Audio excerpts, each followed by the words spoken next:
வணக்கம். அனைத்து உறவுகளுக்கும் எனது இனிய காலை வணக்கத்தை தெரிவித்துக் கொள்கிறேன். உங்களிடத்தில் ஒரு சிறு ஜோதிட குறிப்பை பகிர்ந்து கொள்ள வருகிறேன். ஆனால் அது மிக மிக முக்கியமானது. அதை நீங்கள் நல்ல முறையில் கவனித்துக் கொள்ள வேண்டும். ஒரு ஜாதகத்தை பார்த்துடன் நாம் சொல்லிவிடலாம். இந்த ஜாதகர் ஆரம்பம் முதல் மிகுந்த சிரமத்திற்கு ஆளாகியிருப்பார். ஏராளமான கஷ்டங்களை அடைந்திருப்பார். அடிப்படையில் ஒரு படி உயர வேண்டுமென்றால் வாழ்க்கையில் பயங்கரமான கஷ்டங்களை சந்தித்து, விரக்தியை சந்தித்து, இடைவிடாது முயற்சிகள் செய்து பின்புதான் அவர் அந்த ஒரு படியை உயர்த்தியிருப்பார். அப்படி அவர் உயர்த்தும்போது போராடி இருப்பார். மாபெரும் போராட்டத்தை சந்தித்திருப்பார் என்று சொல்லிவிடலாம். அப்படிப்பட்ட அந்த போராட்டத்தில் வெற்றி பெற்ற அந்த ஜாதகர் வாழ்வினிலே அதிலிருந்து சன்னஞ்சன்னமாக உயர்வைத்தான் சந்திப்பார். ஆனால் காலங்கள் என்பது நிறையா கடந்து செல்லும்.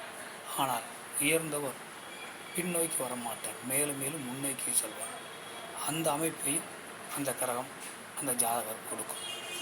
வாழ்வின் இறுதியில் அவர் தனக்கென ஒரு வழியை அமைத்து கொண்டு யாருடைய தெய்வம் இல்லாமல் ஒரு தன்னிகரான மனிதராக விளங்குவார்.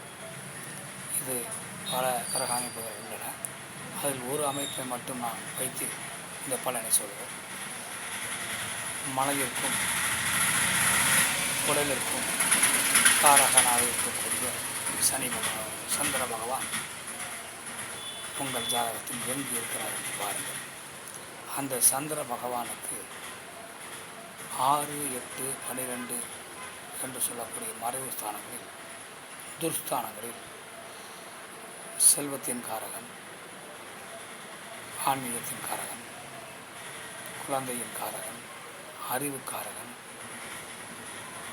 தங்க கட்டிகளுக்கு காரகன், மதிப்பு, மரியாதை, கௌரவம், அமைதி, சாந்தம் என்ற அனைத்திற்கும் காரகன், அனைவரையும் தன் நண்பராக அணுகக்கூடியவர், யாரையும் எளிதாக நினைக்காதவர் என்று சொல்லக்கூடிய குரு பகவான் அந்த சந்திர பகவானுக்கு 6, 8, 12 மறைந்து ஒரு ஜாதகத்தில் இருந்தால் அந்த ஜாதகர்கள் வாழ்க்கையில் போராடித்தான் வெற்றி வருவார்கள்.